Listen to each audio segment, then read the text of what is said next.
Hi everyone, and welcome to the handwriting session for the week, week 5, term 3. So this week our sound of the week is J. Now the J sound is made by the letter J. So what is our home learning intention today? I'm learning to write the letter J so I can use it in my writing and I know it looks right. And how will you know if you are a successful learner?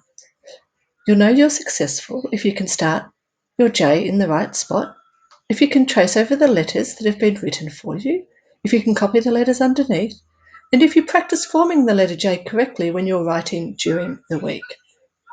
So let's have a quick look at our lowercase j, our little j. A lowercase j is a body and tail letter.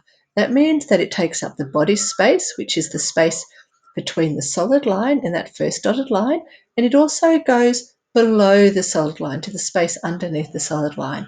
That's what makes the lowercase j a body and tail letter. The uppercase J, or the capital J, is a body and head letter. And the reason it's a body and head letter is that it rests on the solid line and it takes up the body space, but it also takes up the next little space to the next dotted line, which is the head space. So the uppercase or the capital J is a body and head letter. Let's have a look at our next page, because now we get to practice writing the letter J in lowercase and also uppercase. Let's start with the lowercase j. To start with our lowercase j, we go up to that first dotted line. We get our pencil ready. We go down in a straight line, and then at the bottom, we do a little fish hook. You take your pencil off and you put a little dot at the top. That is how you do your lowercase j. Let's do it one more time together. You start at the top of that first dotted line. You go down through that solid line into the next space. You do a little fish hook, take your pencil off, and then you add your dot at the top. It's your job now to do a line of lowercase j's, making sure that you're starting in the right spot here at the top of the first dotted line and going all the way down through the solid line and doing your little fish hook. Have a go at finishing off the line of j's for me. Press the pause button while you're doing that. How did you go?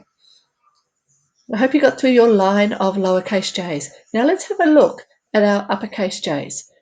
Similar format, except this time our capital J's, they rest on the solid line. So they take up the body part of the dotted thirds, and they start up here at the second dotted line at the head section. So again, you start at the top, you go down, little fish hook which rests on that solid line. No dot on the capital J. So very similar to the lowercase j, except that there's no dot. Let's have another go. Start the second dotted line, go down, and a little hook at the bottom. This time I want you to practice a line of uppercase or capital J's for me.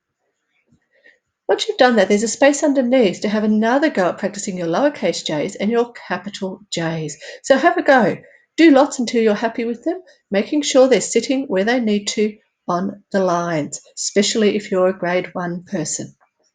Once you've done that, and you've had to go at practicing a line of lowercase j's and capital J's, there is a handwriting sentence here for you to write out.